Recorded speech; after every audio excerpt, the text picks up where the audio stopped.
Good evening, everybody. Kevin J. Johnston here. This is the Real Estate and Money Show that plays every single Thursday night at 9 p.m. Eastern Time. And tonight we're going to talk about your credit score and how to protect your credit score, how to not harm yourself. I think is more importantly what the credit score thing is all about for tonight's show. I mean, I really want to make sure that we're delving deeply into what is both right and wrong with the FICO score system that we have in Canada and the United States. I'm sure many of you have gone out to apply for loans at some point in the past, and you've probably been denied at some point in the past. I think all of us have at some point.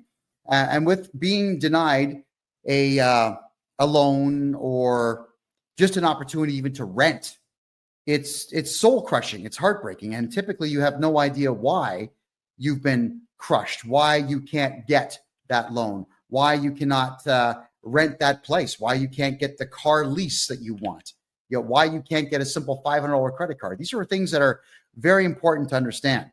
Now, I don't have all of the answers because unfortunately, FICO score algorithms are quite hidden from the public. They don't really tell us what they're basing all the positive stuff on, but I do have some of what to do. However, even though I don't have all the positive stuff that you can do, I've got the vast majority of the negative stuff that you can avoid to keep your credit score in good standing. So first things first is you want to talk about how you can find out what your credit score is. There are two major corporations in North America that people will go to check your credit score when you're applying for anything, any kind of credit whatsoever, or any kind of lease or rent. All right, that would be Equifax, EQUIFAX, Equifax.com in Canada. It's .ca. And the other one is TransUnion. Now, as far as I am concerned, these are criminal entities. What they do is they give you a credit score, but you never ask them to. Isn't that strange? They have your entire credit history that you never asked them to create.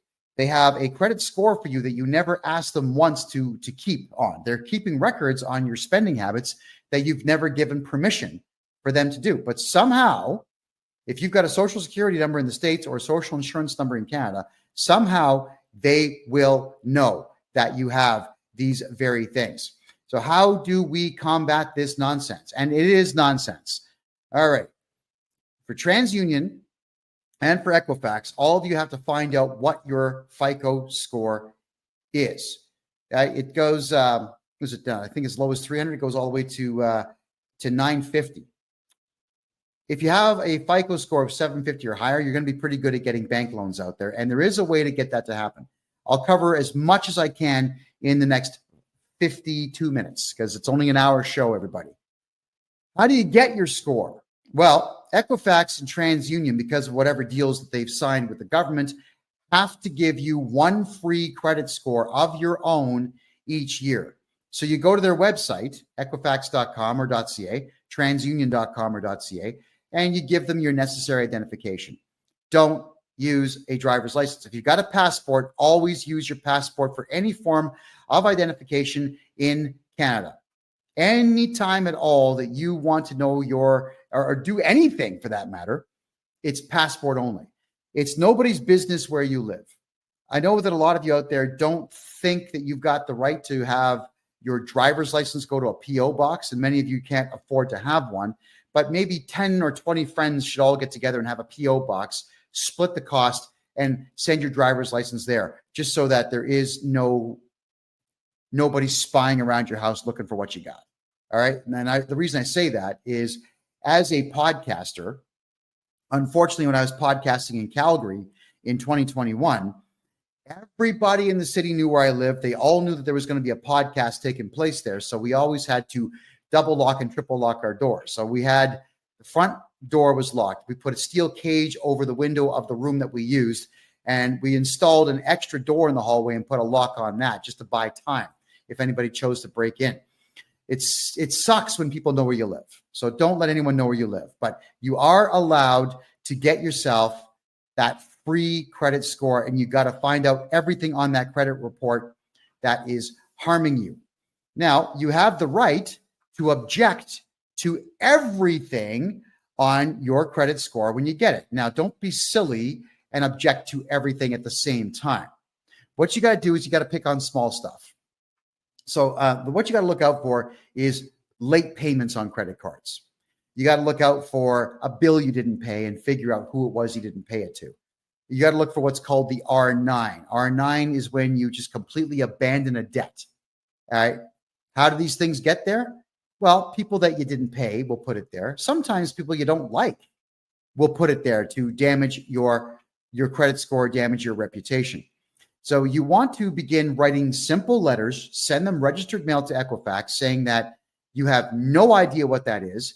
It seems like it's either erroneous or it's fraudulent. Please remove it. And they are obligated at that point to prove that there was a debt. You don't have to prove there is no debt. They have to prove that there is one. If there's going to be an R9 or any particular type of complaint on Equifax or TransUnion, you've got to demand in your letter, what is it? Who's the contract with? Where did it come from? Why is it there? And they've got to prove all that. If they can't prove it, you have to demand you deal with this in 30 days or you must remove it, and they will remove it. R9s are a bit more difficult if it's a credit card company, because obviously the credit card company will be able to prove it, but we can still argue it.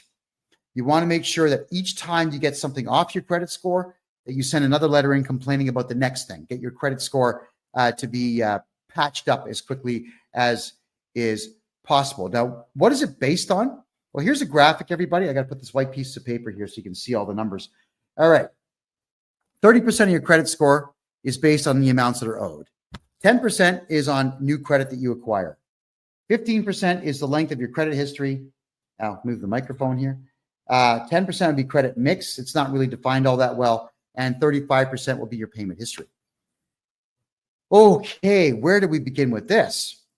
Let's say you just are starting off in life and you want to build some credit. How do you do it?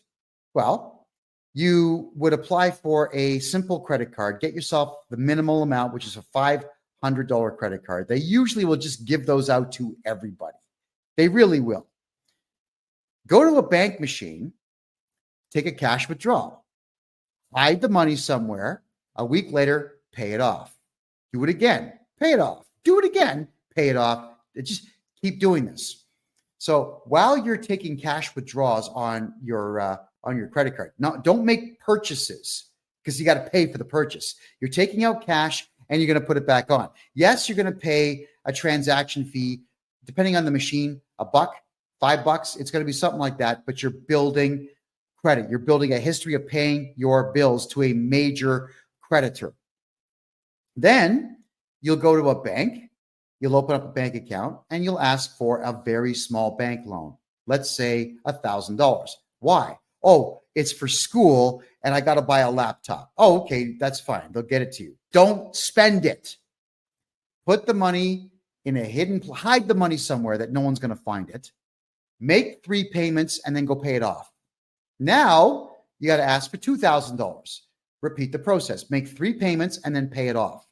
Don't spend the money, because then you have to go out and earn that money. And now what you're doing for your credit score is you're building credit score points up. And it works. Eventually you'll get a $5,000 loan, then 10, then 20. You're going to keep doing this until you actually need to borrow on something in the future that will improve your life. Like, let's say a car, a truck. Don't buy those. They depreciate.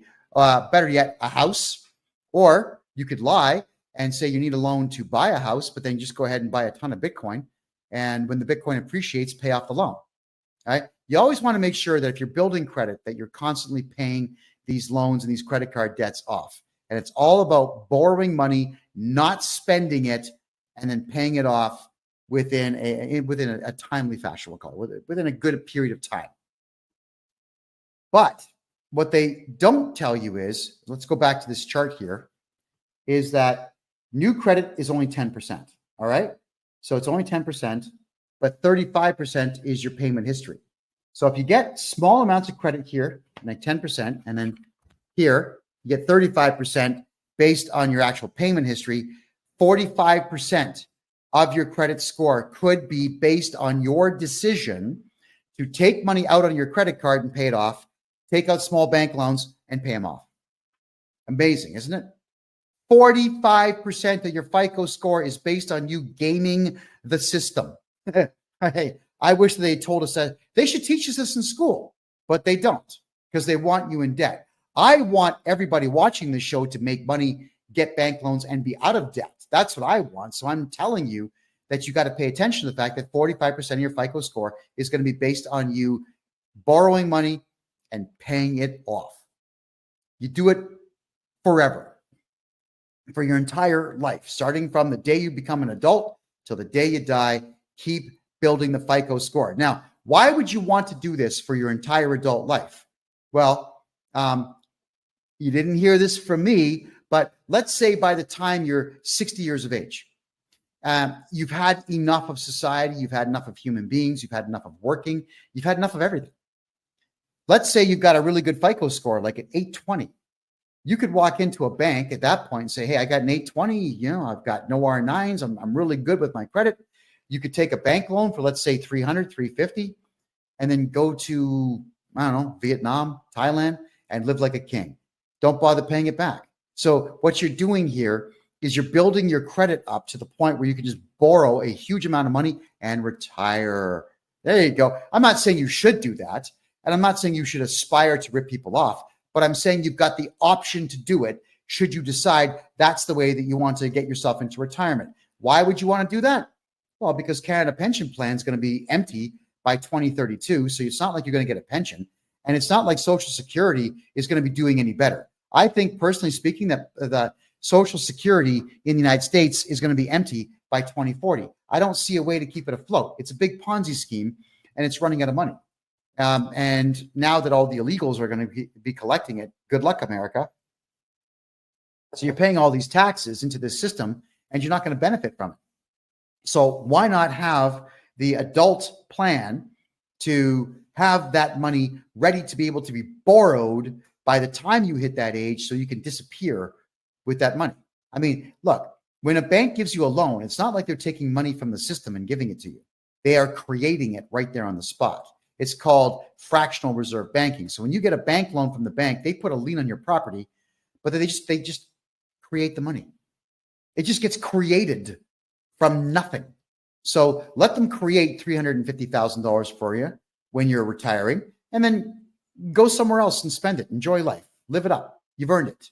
Right? So if you've been paying into the tax system, which I don't recommend you do, I recommend you hire me to be your tax guy and not pay tax. But if you've been paying tax or paying into the system all these years, benefit from it. Benefit from it. Start planning for your retirement now by keeping your FICO score as high as you possibly can. So getting back to the FICO score, this one here, let's address the 15% of the length of your credit history. All right. Your FICO score, if you keep your FICO score in good standing through your entire adult life, if you start doing it when you're 18, by the time you get to 60, 15% of your FICO score is going to be based on the fact that you had good credit for 42 years.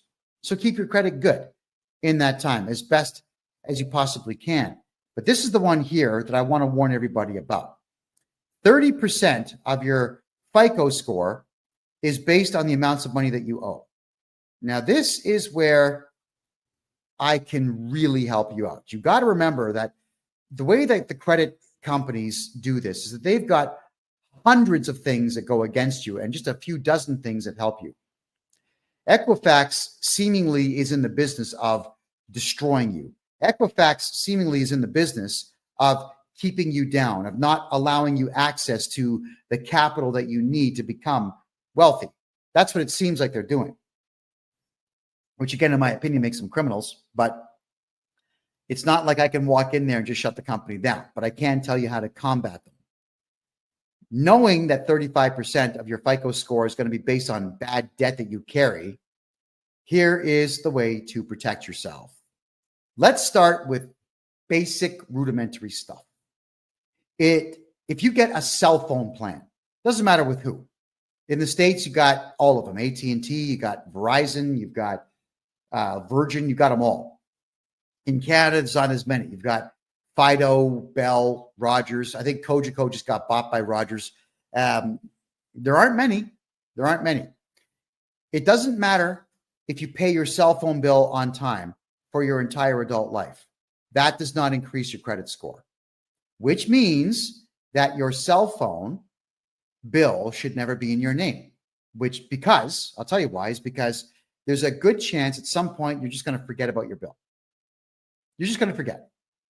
You didn't pay it. They report you to the credit agency, and now you've lost some FICO points.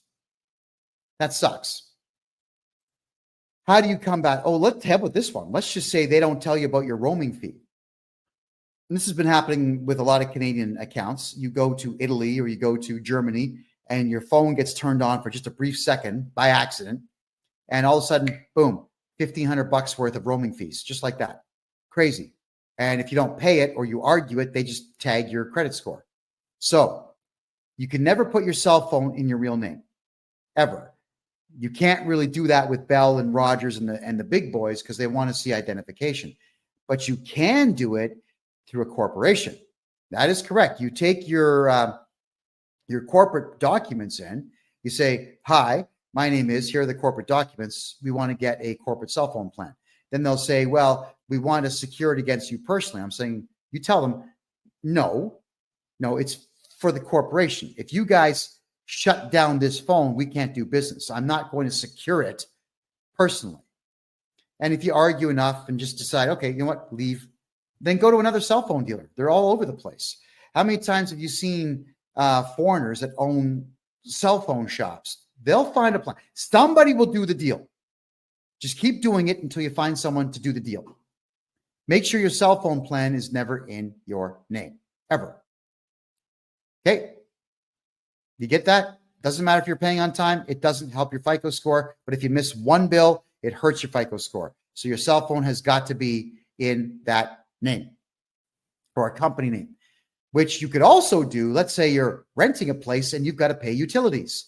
If you've opened a corporation specifically to keep your name off of bills, then what you would do is get the internet bill and the gas bill and the electric bill and the water bill all put into, yes, you guessed it, a corporation. All of it. Even if the corporation's not making money, who cares? If you skip on a bill, it doesn't matter. They're going to bill the corporation. Just as long as your name is not listed as the director of the corporation, everything's going to be fine. Now, I do corporate courses on this. And if you want to get involved, come January 1st of next year, we're going to have a subscription-based website where for $25 a month, I'll be doing 1 or 2 shows a month that are private to members only to learn this stuff. But this is the general synopsis of how to protect your FICO score. The other thing is, if you don't want to go through the expense of registering a corporation, even if you buy a house, you can jump on the phone with all the utility companies, say, "Hi, I'm John Smith, Arnold Schwarzenegger, Richard Pryor. I'm somebody. We need the gas bill hooked up."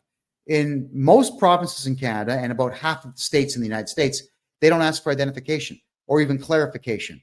They say, "Yeah, no problem. We'll send someone out. We'll get you all hooked up." Ta-da. So now the bill is in someone else's name. Why? Because if you pay your gas bill on time for 45 years, it doesn't positively benefit your FICO score. If you pay the water bill, it doesn't benefit your FICO score. If you pay your internet bill on time, it doesn't benefit your FICO score. Nothing benefits your FICO score when it comes to household utilities, but it can hurt you. So let's really go down the rabbit hole here. I'm sure all of you have maybe heard of Text Now. It allows you to have a separate phone number on your cell phone plan. All right. So you get a Text Now phone number, and that's the one that you would use for all of the bills on your house, especially if you're renting. If you're buying, it's great. I mean, do the same thing. Have the bills in a fictitious character's name and have them phone your alternate cell phone number looking for payment on the bills, because you're going to miss a bill. That's just how life works, guys. You get sick, you get in a car accident, you're going to not pay some bills. You don't want your FICO score dropping because you are incapacitated. Maybe you live with some friends and they skip out and they don't pay the bill. You got to catch up because your friends are jerks. Yeah, maybe you got a boyfriend, girlfriend, whatever it is. You guys break up. Someone doesn't pay the bill. If it's not in your name, it doesn't matter. Also, what you can do is, let's say, for argument's sake, if your gas bill, your electric bill, your whatever bills you got for your house are not in your name and you're behind on things, you can call them up and say, yeah, hey, it's John Smith. I need you to disconnect the gas and the water and everything else. I'm moving out of this house that I'm renting. No problem. They'll cut everything off. Tell them to send the final bill to your email address or text it to your phone. They will. And then you get rid of that particular Text Now phone number. And 2 days later, you get yourself another Text Now phone number or another one of the like Hush phone number. Any of these phone numbers that are voice over IPs, call them up saying, different voice. Hey, what's up? I'm Ricky Savage Michelson, and I got to get some bills. I just moved into this rental house. And the process starts all over. So you can actually get away with not paying between 3 and 4 months worth of bills, and you get a new name attached to the same residence that you are living in, and it doesn't hurt your FICO score. Right? It doesn't hurt your FICO score. If you're not going to pay bills, it doesn't hurt your FICO score. Now, I'm not encouraging all of you to not pay bills if you don't have to. I'm telling you that I understand with our rotten economy in North America right now and the severe lack of money in the money supply right now, that these are the options that you have to give yourself. So FICO score, protect it by making sure the house bills are not within it. If at all, if you can avoid anything, if you can avoid using your real name on anything, you have to avoid using your real name wherever you possibly can. The driver's license is usually where you all get screwed. When you use a driver's license as identification and it's got your home address on it, whoever wants to harm your FICO score can do it. If you absolutely have to show identification that's got your name and face on it, passport every single time. If you have an expired passport, keep it, because you can use that. If they say, we want to see 2 pieces of ID, 2 passports, and they might say, well, one of them is expired. So there is no law that says you can't show expired identification. The only problem with an expired driver's license is that you can't drive with it, but you can still use it as identification. The only problem with an expired passport is you can't fly with it, but you can still use it as identification. Any photo ID card in Canada that expires can always be used to identify you. You just can't use it for the prescribed use that it's for. So don't listen to anybody's crap when they tell you that you can't use that expired driver's license, health card, passport. You can. It doesn't have to be updated to be valid. It's still valid. And that's the beautiful part of identification. So if your passport is going to expire, order a new one and don't take the old one in and turn that in. Whenever you get a new driver's license, anywhere in Canada, you can say, I lost it. I just lost it. Can I have another one? Keep the old one. If you're able to, have all your identification go to a post office box. Or, if they don't like to use P.O. box in the address, fine. Then go to mailboxes, etc. UPS store. Go to any of the retail mailbox places and get yourself a mailbox and use that. Because if you go to the UPS store, for example, then what they do is they actually have an address. 7400 Main Street, suite number 404. That would be your box number, but it won't say box number. It'll say suite number, which is exactly what you want to do. I can't stress enough that this is no longer the 1970s. In the 1970s and the 1980s, people would ring your doorbell to say, hey, I'm happy to see you. Like, thank you for your friendship. And that was it. There was never anything nefarious that people had in mind when they would ring your doorbell. Back in the days, people would ring your doorbell. You just open the door. Hi. Like, it was a surprise. You're excited. Someone's here. And then eventually towards the end of the 1980s and the beginning of the 1990s, every third person ringing the doorbell was some solicitor trying to sell you something. So you had to get really good at yelling at people saying, get out of here.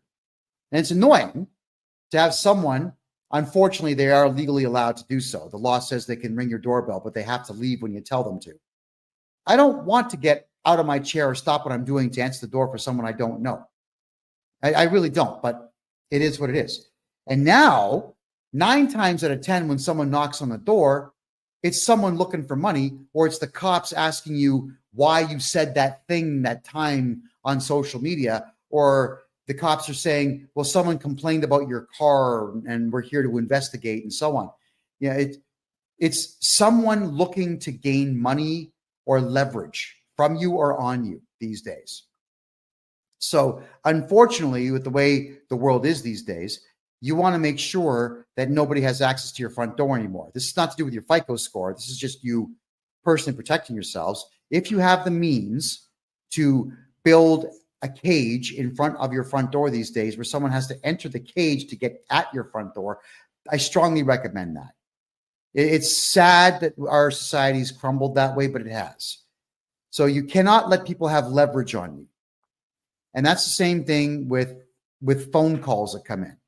I can't stand the fact that if you have a landline in Canada, you get absolutely bombarded by people from outside the country trying to sell you something and asking questions. And unfortunately, Canadians and Americans, they're high trust societies, so people answer questions. Like, don't answer questions to people that phone you.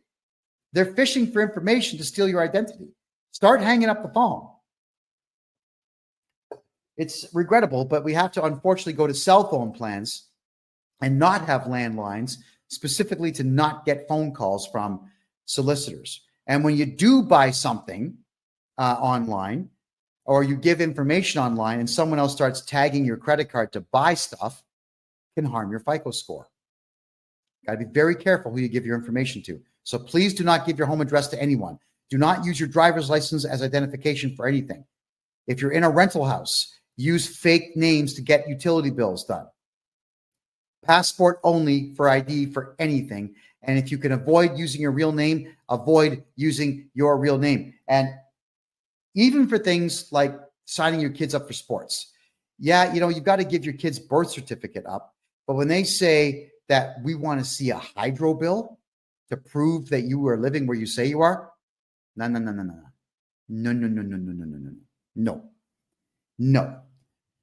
I want all of you to change how you think. Everybody out there, you have to assume everyone out there is a scumbag and everyone out there is going to try to steal from you. And like, I went through this nonsense in the province of Ontario with the Ontario Lacrosse Association, run by 2 very animalistic savages who were harming children. And I exposed them in the book I wrote, Lacrosse is Dead, which is free on my website, by the way.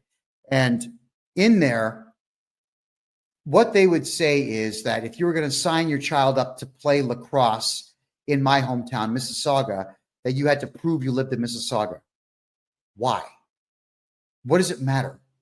What if you lived on the border in the next town over called Oakville?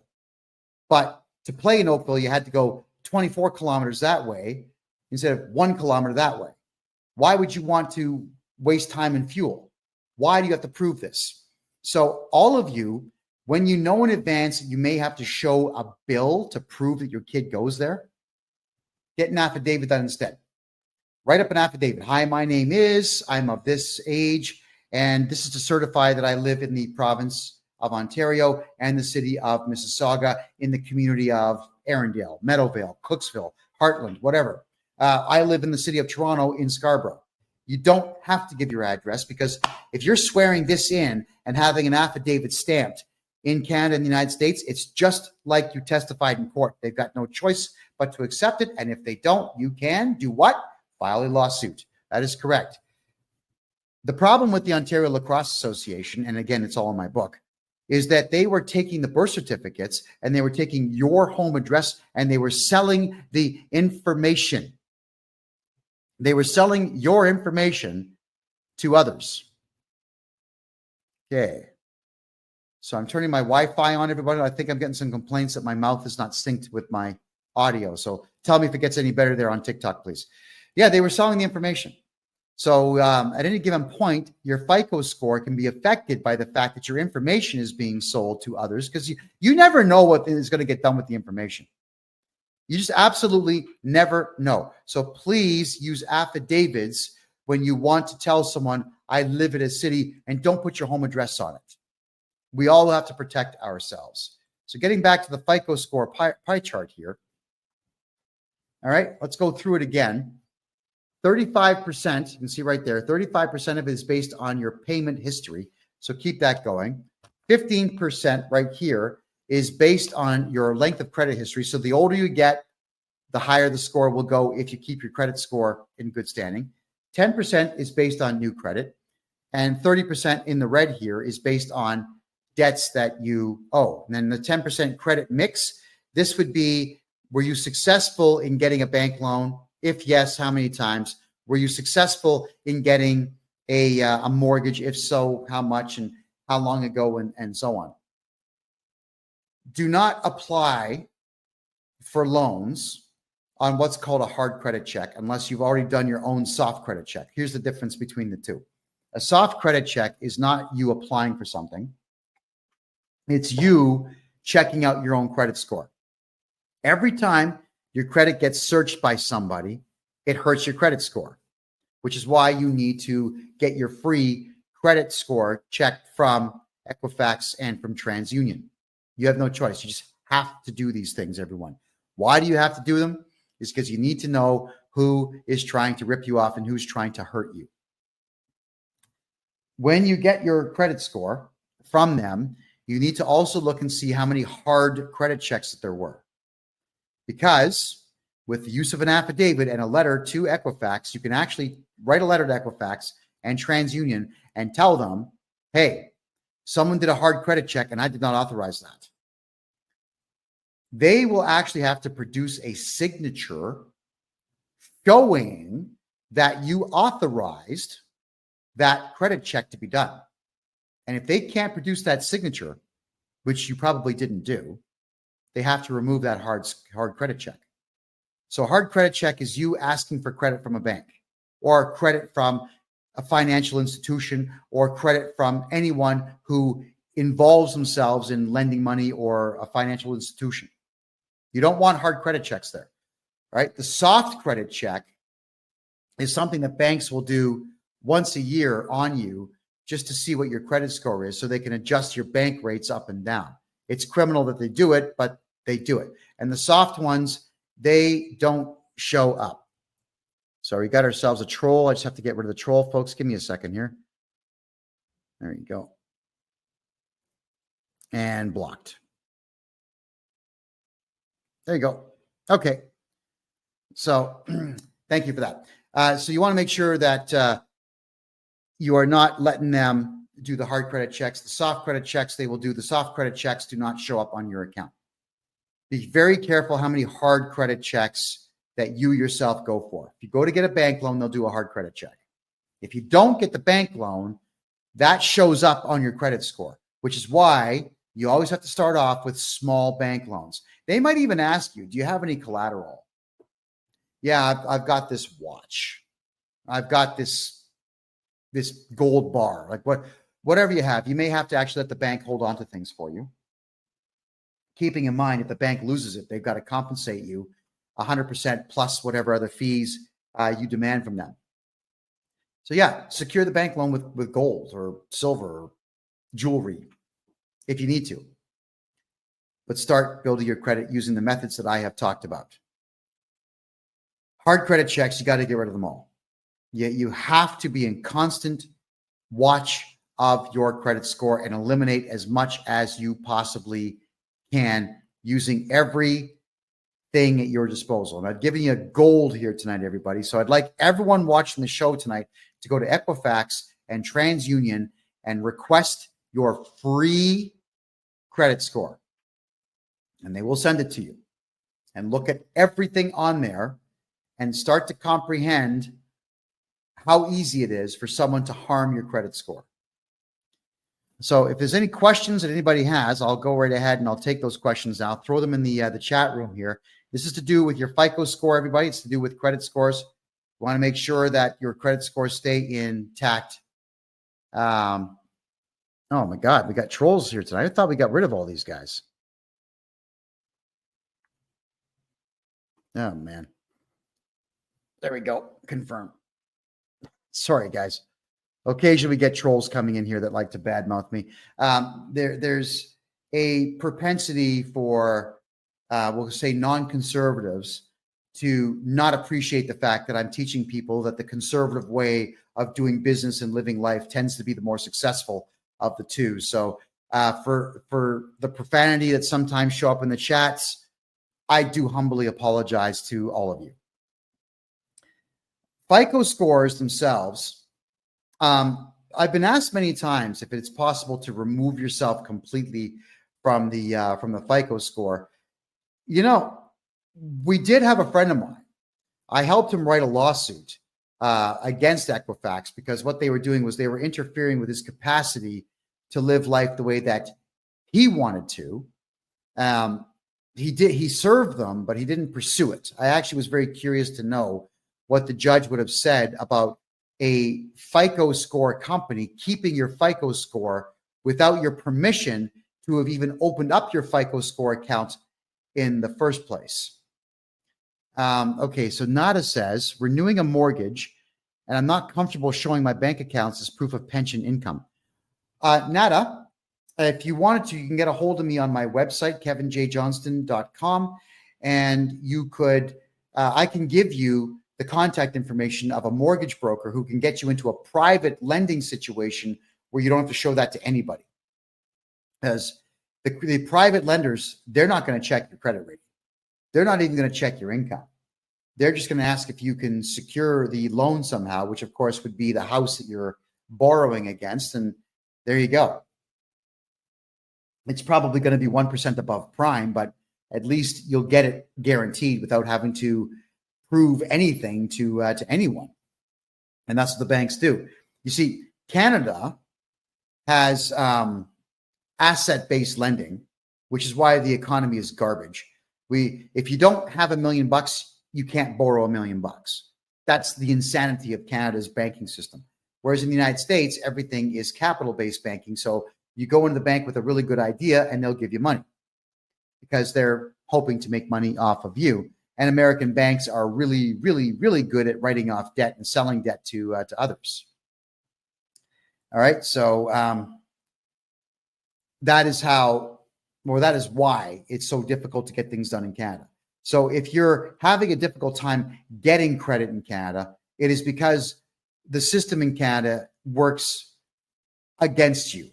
It really does work against you. And you need to combat that by taking the advice that I've given you on tonight's show. The other thing, and this is another one, they don't talk about this, but the Canada Revenue Agency will report your lack of cooperation with them to the credit companies, Equifax and TransUnion, which is why you got to come to me to get your taxes fixed. I know that you don't want to pay taxes. I get it. And technically, it's actually illegal to collect taxes, technically, but you're not going to win that argument.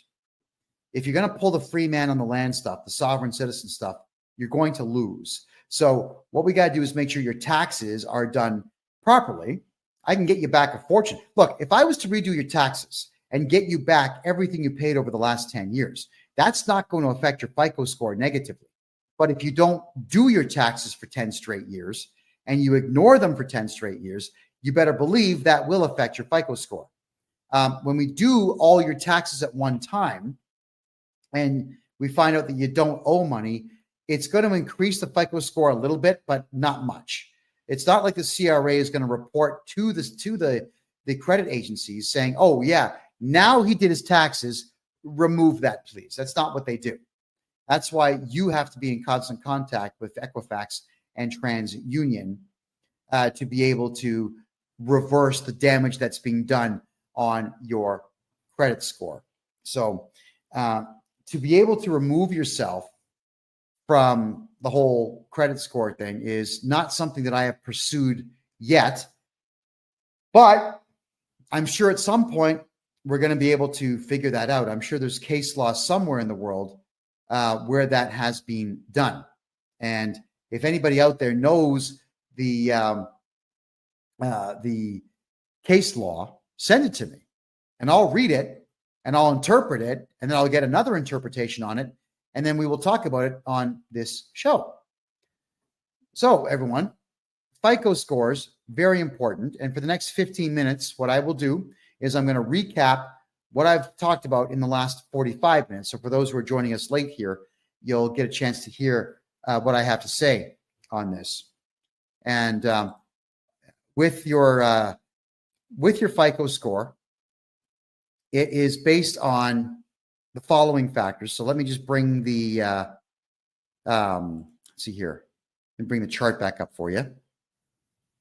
So right off the hop, 35% of it is going to be payment history. Your payment history is 35% of your FICO score, which is why you want to make sure that when you're borrowing money, you're not buying stuff. You're borrowing money for the sole purposes of building up your credit, because 10% is based on new credit that you get. So 45% of your credit score, everybody, is based on you acquiring some credit and keeping it in good standing, which is absolutely what all of you should be doing. Get what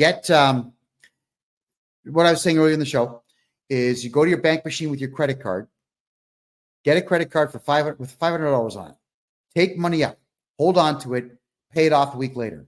Take more money out on the credit card, cash advance, pay it off, cash advance, pay it off.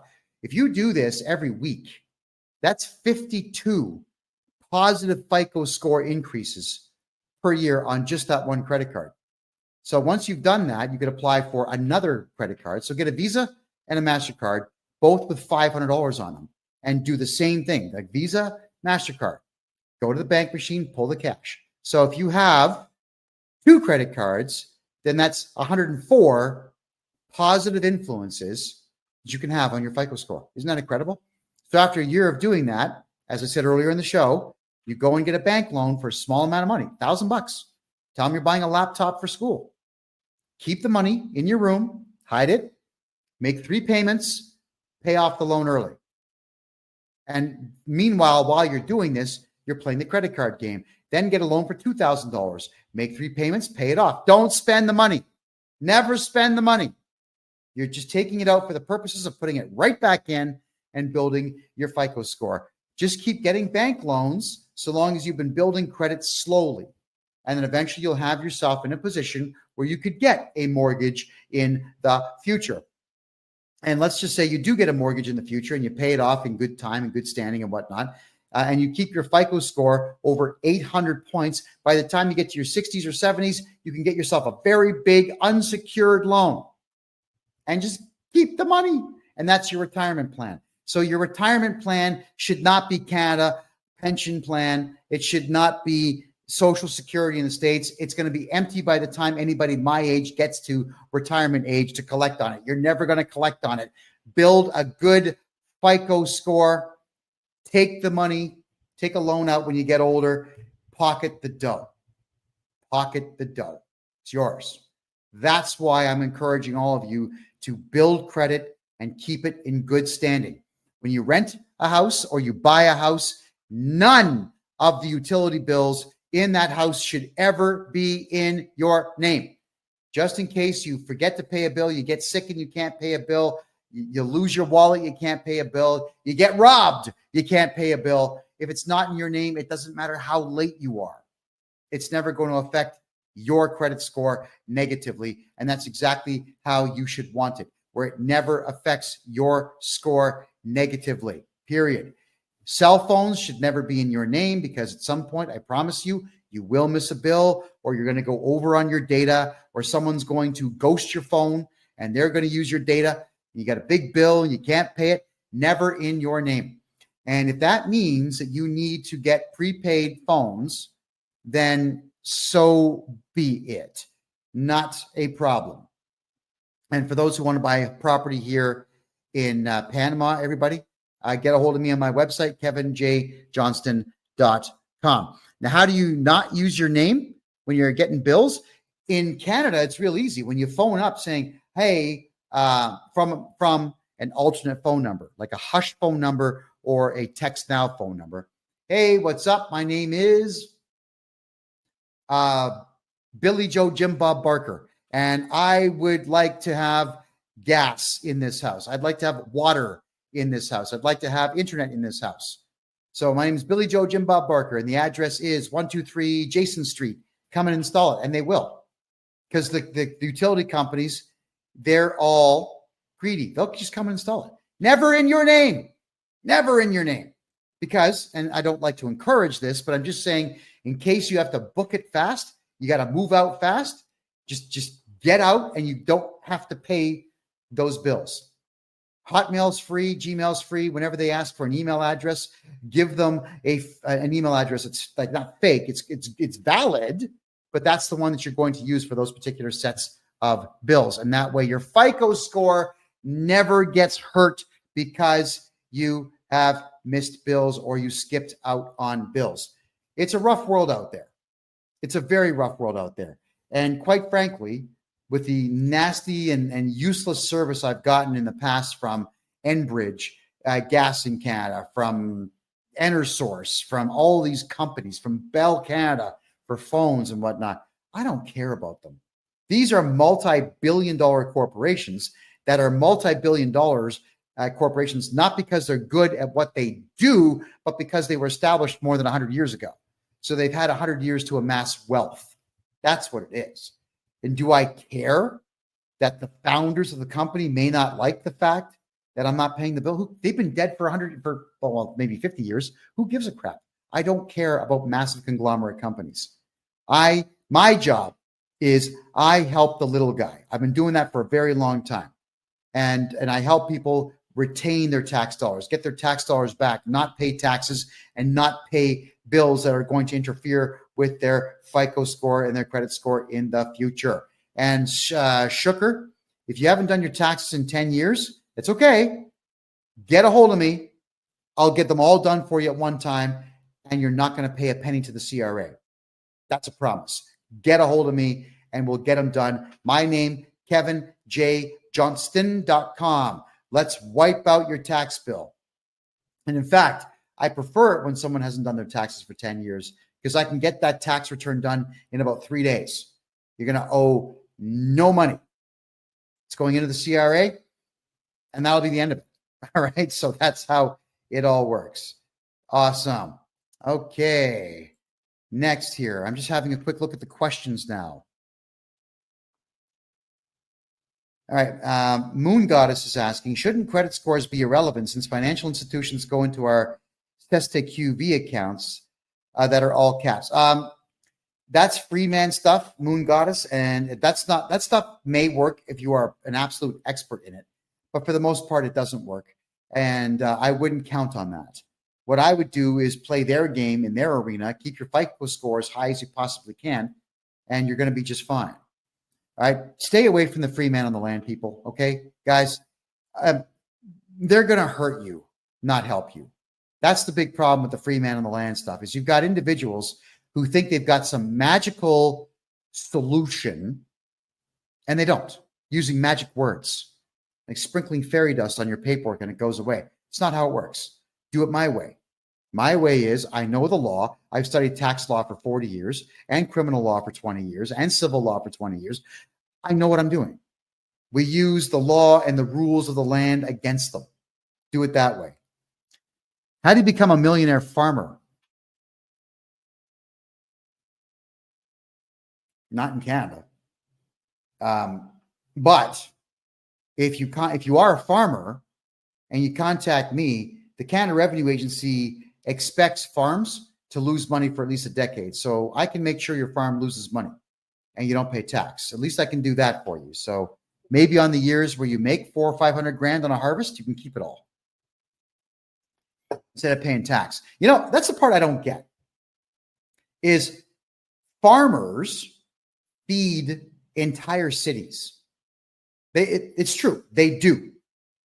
So why would you want to put farmers in a position where they can't feed cities? I can't stand the idea of farmers being taxed. I actually think out of the one profession in the entire country that should be completely tax exempt, it would be farmers who sell to Canadian distributors to make sure that Canadians eat. I honestly do believe that, which is why if you are a farmer or you work in a farm or you know farmers, tell them to stay away from the company called FBC. It stands for Farm Business Consulting. They are crooked as hell, and they have absolutely destroyed hundreds of farms all over the country by over-reporting earnings that farmers are making. They really are a disgusting bunch of people. They suck at what they do. What they are is that they're franchise holders in taxes. They're not actually accountants, and they suck at what they do. So yeah, that's my personal view on farms. And whenever farmers contact me to do their taxes, I absolutely make sure they pay zero taxes. I do about 4 times the amount of work on a farmer that I would do on a regular account, because I want to make sure that farmer stays in business.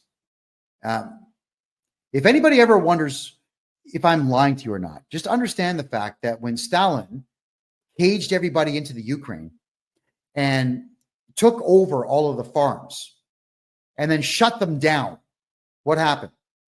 Between 6 and 10 million Russians and Ukrainians starved to death. That's what happens when there's no farms. People die. So I want to make sure, and I'll be petitioning the government at some point in the future to completely keep farmers from having to pay tax. And so long as they're growing, then they should not be taxed. If they are selling anything, I don't care what it is, cucumbers, wheat, beef, they should not be paying tax on any of it. And what's really bizarre too is that there is farm fuel. So you can buy diesel fuel to run farm equipment at a much lesser price. It's probably like half. I don't know the exact amount, but it's about half of what you would pay at the pump. And then what they'll do is they put this purple dye inside of it so that if you fill your tank with it to drive around, like your pickup truck or your diesel-powered Mercedes or whatever else, sometimes you get pulled over by losers, and they are losers. These supposed traffic guys, like in the province of Ontario in Canada, they're called MTO, right? And they're the guys who couldn't pass the psychological exams to become cops. So instead, they sit in these cars that have sirens on the top and cherries, and they'll pull you over saying, well, I work with the MTO, and I'm going to take your license plate. And they actually will go inside your gas tank and pull it out and see if the gas is purple. And if it's purple, they'll write you this massive $1,000 fine for using farm fuel for your vehicle. So how do you beat that? 2 gas tanks. That's what you do. You have 1 gas tank, which is the main one, partition it, put some regular gasoline into it that you never burn, and have a secondary fuel tank in there and use farm fuel. There you go. There's some help for you right there. All right. So keep in mind, everyone, you got to protect that FICO score. Rewatch this show, which is going to repeat all weekend now on Rumble. Just type in freedomreport.ca to watch the repeat. I'd like all of you to take the advice that I'm giving you here to make sure that you build credit and you hold on to credit so you can use your good credit score in your 60s and 70s to take out massive bank loans and never pay them back and retire with the bank's money. Because if anybody out there screws the banks in Canada or the United States, I'm a happy guy, because that's all the banks do out there is rip we, the small guy and gal, off on an absolute regular basis. That's crazy. My name is Kevin J. Johnston. Thank you very much for being here. This is the Real Estate and Money Show, where we talk about real estate, money, investment, gold, silver, and taxes. And we do it every Thursday at 9 p.m. Eastern Time. I want to say thank you all for being here. I can't wait to see you again next week, which we will do at freedomreport.ca. Have a great night.